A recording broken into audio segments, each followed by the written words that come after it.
everybody, welcome back. All right, 460 is getting fixed up here. I got the new rear main, it's the one piece from Jon Kaase Racing, one piece rear main in, and I have the crank installed and the rods back on the block. So here she is, my H-beam rods there, rear main.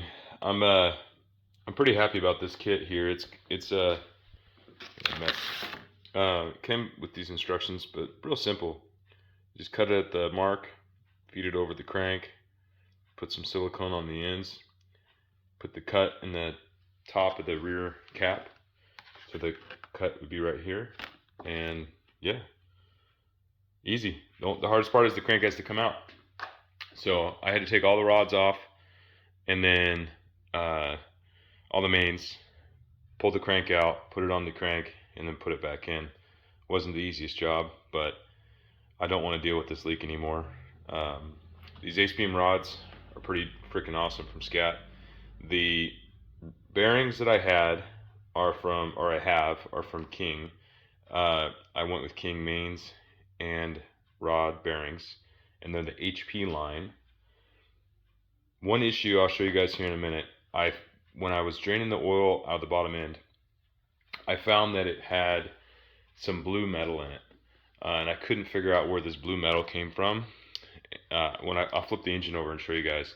But what had happened was the rockers were hitting the valve cover on the EFI valve cover, and it ran some metal through the oil. So the bearings were not in the best shape. They're not terrible. I don't love them, but I'm going to run them again. There's just some marks on them. There's nothing you can feel with a fingernail. They're not the worst thing in the world. They're much better than the ones that came out of it, but it did cause some damage to the bearings from having a little bit of metal run through. The bearings are out of stock everywhere, and I'd have to wait till like middle of this year, at least 4 or 5 months before I'd get them, maybe even longer. So I don't think these are bad enough to not run them, and so I'm just going to go ahead and run them. And if I've pulled out again, I've pulled out again. But I think they're fine. They're not brand new, but they're fine. All right, guys. So long blocks getting together pretty good here. I installed my timing chain last night, my oil pump and all that stuff. But I wanted to show you guys what I was talking about with the valve cover here. So if you take a look at this one right here, it doesn't look like much, but it was self clearancing on the valve cover. So in this valve cover, so this is the passenger side, where the PCV valve would go. Behind that, there's this plate. It goes this way.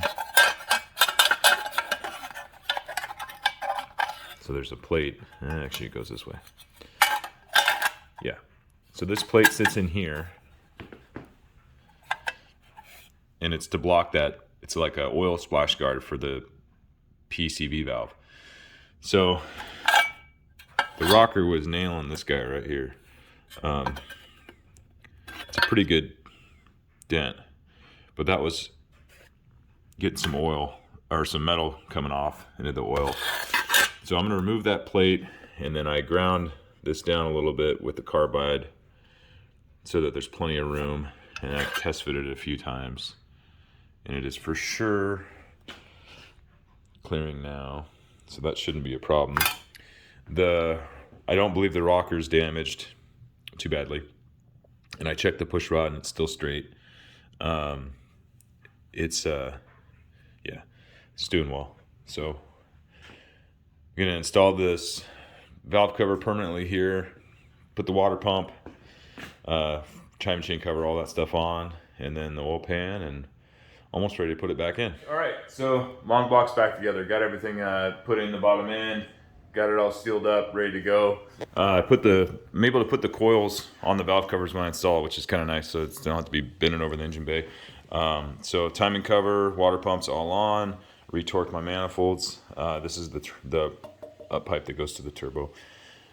So I made sure and double and triple checked that the rods are torqued, the crank mains are torqued, it's all sealed up, so hopefully get her in the truck. All right, guys, well, unfortunately, I'm out of time today, so I will be ending the video off here. I appreciate everybody watching.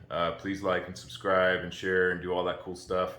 Hopefully the next video will be more entertaining. My plan is to get this in the truck this week, hopefully, and then have some better content for the next video, some tuning, more driving, and maybe some smoky burnouts. So see you next time.